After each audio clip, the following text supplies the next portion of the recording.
साहब मेरी बात सुनिए, हमारे पैरों के नीचे मौत है। क्या बकवास कर रहा है, पागल है क्या? भाग यहाँ से। नहीं साहब मैं सच कह रहा हूँ। मैं ए लड़के, दिमाग खराब है क्या तेरा?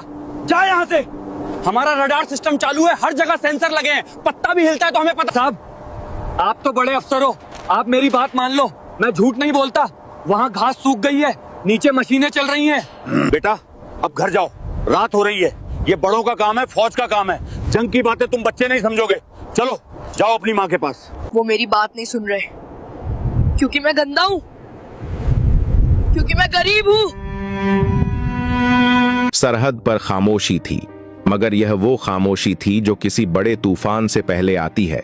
भारत की सीमा पर तैनात एक आर्मी पोस्ट पर 50 जवान अपनी ड्यूटी पर तैनात थे। कुछ सो रहे थे तो कुछ अंधेरे में आंखें गड़ाए पहरा दे रहे थे। उन्हें जरा सा भी अंदाजा नहीं था कि उनकी मौत उनके सामने से नहीं, बल्कि उनके पैरों के नीचे से आ रही है। जमीन के 20 फीट नीचे मौत का रास्ता बनाया जा रहा था। दुश्मन देश के 100 से ज्यादा कमांडो एक सुरंग के जरिए भारतीय सीमा में घुसने के लिए तैयार थे। उनके पास अत्याधुनिक हथियार थे और एक ही मकसद था, पूरी पोस्ट को उड़ा देना और सोते हुए जवानों को खत्म करना।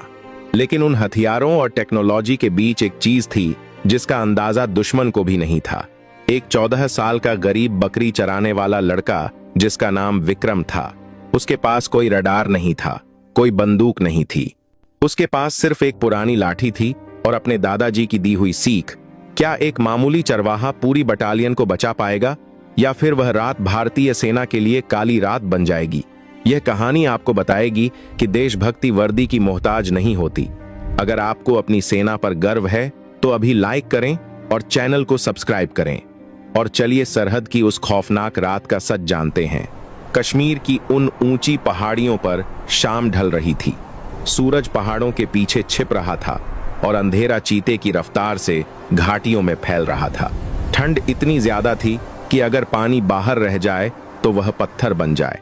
यह इलाका लाइन ऑफ कंट्रोल यानी LOC के बिल्कुल करीब था। यहाँ की हवा में भी बारूद की गंध और तनाव हमेशा महसूस होता था। गांव वाले सूरज ढलने से पहले अपने घरों में कैद हो जाते थे, क्योंकि रात को यहाँ सिर्फ गोलियों की आवाज गूंजती थी। लेकिन उस दिन 14 साल का विक्रम अपनी बकरियों को लेकर घर लौटने में लेट हो गया था। विक्रम बहुत गरीब था, उसके पिता नहीं थे और मां अक्सर बीमार रहती थी। उसका पूरा घर उन 4 बकरियों के दूध और ऊन पर चलता था। विक्रम अपनी बकरियों को अपनी जान से ज्यादा चाहता था। जब वह उन्हें हाँकते हुए कंटीली तारों के पास वाले रास्ते से गुजर रहा था, तभी उसकी नजर एक अजीब चीज पर पड़ी। उस इलाके में पिछले 2 दिनों से हल्की बारिश हुई थी, इसलिए पूरी जमीन हरी भरी थी। हर तरफ गीली मिट्टी की खुशबू थी और घास ओस से भीगी हुई थी। लेकिन एक खास जगह पर लगभग 10 फीट लंबी और 3 फीट चौड़ी पट्टी में घास बिल्कुल सूखी और पीली पड़ गई थी, जैसे वहां की जमीन मर चुकी हो। बाकी पूरी पहाड़ी हरी थी, सिर्फ वह एक लकीर सूखी थी। कोई आम इंसान होता तो इसे नजरअंदाज कर देता, सोचता कि शायद धूप ज्यादा लगी होगी। लेकिन विक्रम साधारण लड़का नहीं था। उसके दिमाग में अचानक उसके दादाजी की आवाज गूंज उठी। उसके दादाजी जो कभी फौजियों के लिए गाइड का काम करते थे, उन्होंने मरते वक्त विक्रम को एक बात बताई थी, बेटा जमीन कभी झूठ नहीं बोलती। अगर ऊपर की घास बिना वजह सूखने लगे और पीली पड़ जाए तो समझ लेना कि नीचे की मिट्टी खोखली है, जड़ों को मिट्टी नहीं मिल रही है, नीचे कुछ तो गड़बड़ है। विक्रम वहीं रुक गया। उसका दिल जोर से धड़कने लगा। उसने अपनी बकरियों को वहीं छोड़ा और दबे पांव उस सूखी घास के पास गया। उसने अपने घुटने मोड़े और हाथ से जमीन को छूकर देखा। बाकी जमीन बर्फ जैसी ठंडी थी, लेकिन घास की वह सूखी पट्टी हल्की गर्म थी। विक्रम समझ गया कि यह कोई कुदरती घटना नहीं है, जमीन के नीचे कुछ तो है, कुछ ऐसा जो गर्मी पैदा कर रहा है और जिसने मिट्टी की नमी सोख ली है। उसने अपना कान जमीन पर लगा दिया। वह अपनी सांस रोककर सुनने लगा। पहले उसे सिर्फ हवा की साएं साएं सुनाई दी, लेकिन फिर उसे एक धीमी सी आवाज सुनाई दी, खुर्र खुर्र खुर्र, जैसे कोई बहुत गहराई में खुदाई कर रहा हो या लोहे से मिट्टी काट रहा हो। विक्रम का खून जम गया। यह आवाज चूहों की नहीं थी, यह आवाज मशीनों और इंसानों की थी। उसे लोहे के टकराने की धीमी आवाज भी सुनाई दी। वह समझ गया कि दुश्मन जमीन के नीचे सुरंग बना रहा है और वह सुरंग सीधा भारतीय आर्मी पोस्ट के नीचे खुलने वाली है। शायद वे लोग बारूद बिछा रहे थे। अंधेरा गहरा हो रहा था। विक्रम जानता था कि अगर उसने जल्दी कुछ नहीं किया तो आज रात तबाही मच जाएगी। वह उठा और अपनी बकरियों को भगवान भरोसे छोड़कर आर्मी पोस्ट की तरफ भागा। वह पहाड़ी रास्तों पर हिरण की तरह दौड़ रहा था। उसके फटे हुए जूते पत्थरों पर फिसल रहे थे। उसके पैर छिल रहे थे, लेकिन उसे रुकने का होश नहीं था।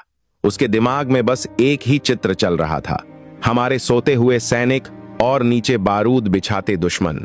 विक्रम हांफता हुआ आर्मी पोस्ट के मुख्य गेट पर पहुंचा। उसकी सांस फूल रही थी और गला सूख चुका था। वहां संतरी ड्यूटी पर तैनात था, हाथ में राइफल और चेहरे पर सख्ती।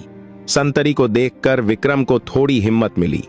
उसने दूर से ही चिल्लाना शुरू कर दिया, साहब साहब दरवाजा खोलो, अनर्थ होने वाला है, दुश्मन आ रहा है। संतरी ने उसे रोका और कड़क आवाज में पूछा, कौन है तू? यहां क्या कर रहा है? भाग जा यहां से, यह कोई खेल की जगह नहीं है। विक्रम गेट की जाली पकड़कर रोने लगा। उसने अपनी सांसों को काबू करते हुए कहा, साहब मैं विक्रम हूं, पास वाले गांव से। नीचे उस पुरानी पहाड़ी के पास दुश्मन ने सुरंग बना ली है। मैंने आवाज सुनी है साहब, जमीन गर्म है वहां की, वे लोग आज रात हमला करेंगे। संतरी ने विक्रम को ऊपर से नीचे तक देखा। फटे कपड़े, बिखरे बाल और एक गंदा सा लड़का। संतरी को लगा कि यह बच्चा या तो पागल है या फिर खाने के लिए बहाने बना रहा है। अक्सर गांव के बच्चे खाने की लालच में पोस्ट के पास आ जाते थे। संतरी ने डांटते हुए कहा, ए लड़के, दिमाग खराब है क्या? हमारा रडार सिस्टम चालू है, हमारे पास सेंसर लगे हैं। अगर कोई सुरंग होती तो हमें पता चल जाता। तू हमें सिखाएगा? चल भाग यहां से, वरना डंडे पड़ेंगे। विक्रम की आंखों में आंसू आ गए। वह जानता था कि रडार जमीन के बहुत नीचे की हलचल को शायद नहीं पकड़ पा रहा था या दुश्मन बहुत शातिर था। विक्रम गिड़गिड़ाया, साहब मेरी बात मान लो, वहां घास सूख गई है, नीचे खुदाई चल रही है। प्लीज मेजर साहब को बुलाओ, एक बार चेक कर लो साहब। अगर मैं झूठ बोल रहा हूं तो मुझे गोली मार देना। शोर सुनकर पोस्ट के अंदर से एक हवलदार बाहर आया। उसने पूछा, क्या तमाशा है? संतरी ने हंसते हुए कहा, सर यह पागल लड़का कह रहा है कि इसने सुरंग ढूंढी है जो हमारे लाखों के रडार को नहीं दिखी। हवलदार ने विक्रम को घूर कर देखा और बोला, बेटा घर जाओ, रात हो रही है, यह बड़ों का काम है, जंग की बातें तुम नहीं समझोगे, जाओ अपनी मां के पास। विक्रम को लगा कि उसका दिल टूट जाएगा। वह सच बोल रहा था, लेकिन उसकी गरीबी उसके सच पर भारी पड़ रही थी। उसे वहां से धक्के देकर भगा दिया गया। लोहे का गेट उसके मुंह पर बंद हो गया। विक्रम धीरे धीरे कदमों से वापस मुड़ा। उसकी आंखों से आंसू बह रहे थे। वह चाहता तो अपने घर जाकर छुप सकता था, वह अपनी मां के पास जाकर सो सकता था, लेकिन उसे बार बार उन फौजी भाइयों का चेहरा याद आ रहा था जो अंदर बेफिक्र सो रहे थे। वह जानता था कि अगर वह घर चला गया तो सुबह तक ये सब जिंदा नहीं बचेंगे। उसने अपनी मुट्ठी भींच ली। उसने एक फैसला किया, अगर फौज उसकी बात नहीं मान रही तो उसे खुद ही दुश्मन को बाहर निकालना होगा। उसे सबूत देना होगा, चाहे इसमें उसकी जान ही क्यों न चली जाए। विक्रम वापस उसी जगह की तरफ भागा जहां सूखी घास थी। रात पूरी तरह गिर चुकी थी। चांद बादलों में छिप गया था। सन्नाटा इतना था कि वह अपनी धड़कन सुन सकता था। वह उस सूखी पट्टी के पास पहुंचा। उसने देखा कि वहां झाड़ियों के बीच से बहुत हल्का सा धुआं निकल रहा था।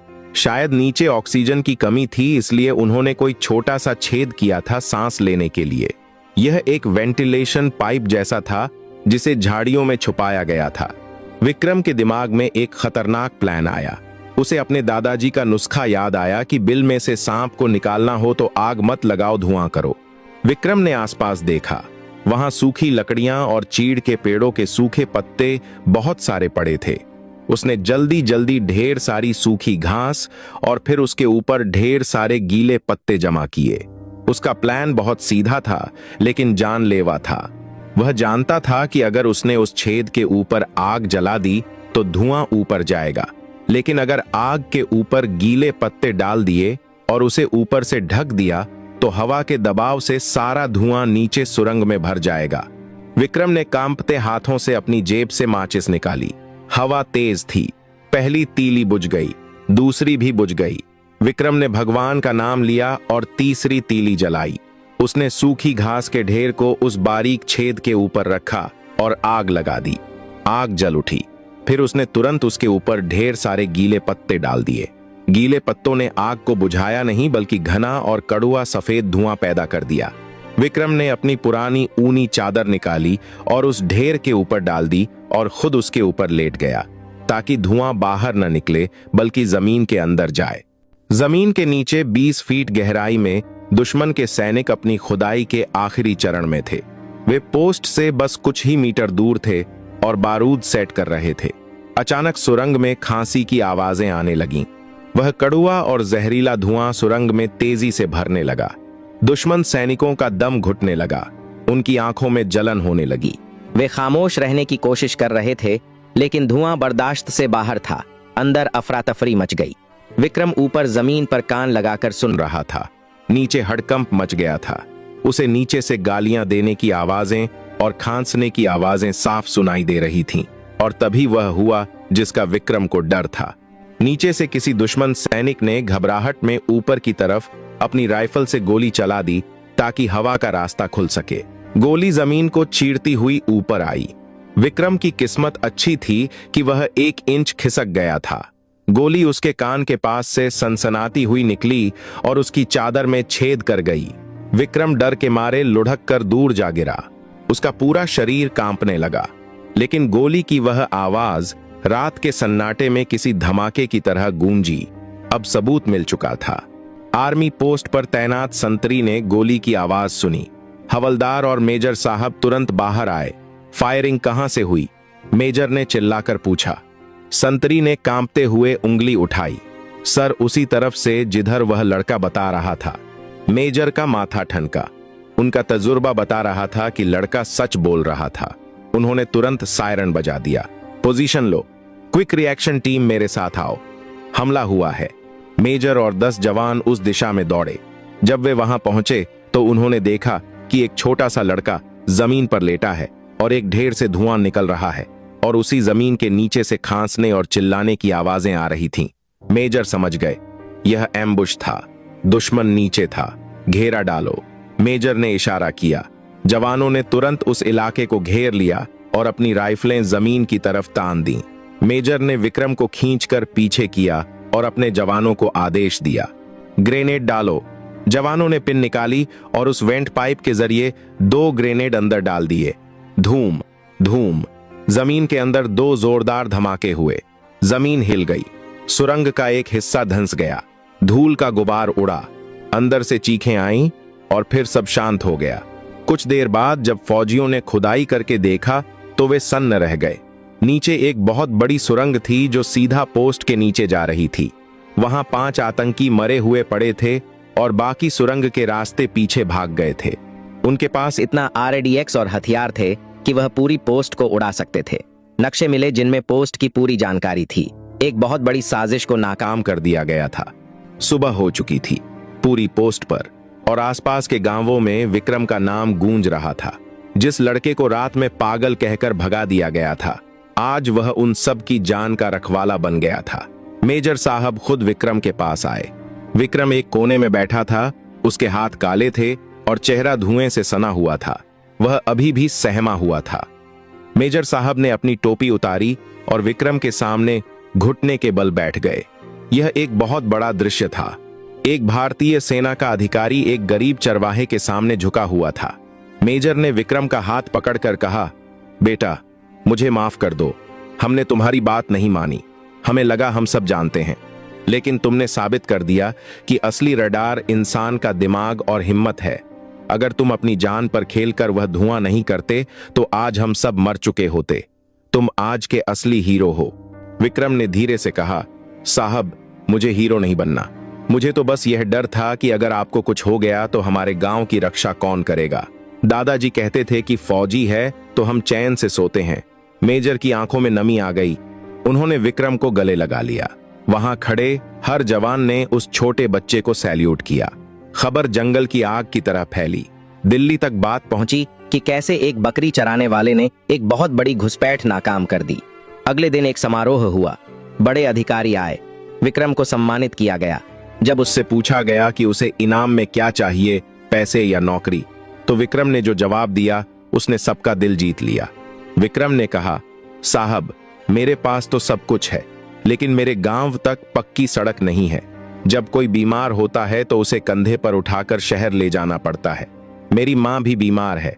अगर हो सके तो मेरे गांव के लिए सड़क बनवा दीजिए ताकि एम्बुलेंस आ सके। उसकी निस्वार्थ मांग सुनकर वहां मौजूद हर शख्स ने तालियां बजाईं। सेना ने तुरंत वादा किया कि सड़क भी बनेगी और विक्रम की आगे की पढ़ाई का पूरा खर्चा भी सेना उठाएगी। आज विक्रम उस पोस्ट का सबसे लाडला बेटा है। अब जब भी वह अपनी बकरियां चराने वहां से गुजरता है तो संतरी उसे रोकते नहीं हैं, बल्कि उसे देखकर मुस्कुराते हैं और सैल्यूट मारते हैं, क्योंकि वे जानते हैं कि वर्दी सिर्फ कपड़ों से नहीं बनती, वर्दी बनती है उस जज्बे से जो देश के लिए धड़कता है। उस रात विक्रम ने साबित कर दिया कि देश की रक्षा सिर्फ सरहद पर खड़ा जवान नहीं करता, बल्कि देश का हर वो नागरिक करता है जो जाग रहा है। दोस्तों, इस कहानी ने साबित कर दिया कि देशभक्ति किसी हैसियत की मोहताज नहीं होती। एक छोटा सा लड़का भी देश की ढाल बन सकता है। अगर विक्रम की बहादुरी और समझदारी ने आपके दिल को छू लिया है तो कमेंट बॉक्स में जय हिंद लिखना न भूलें।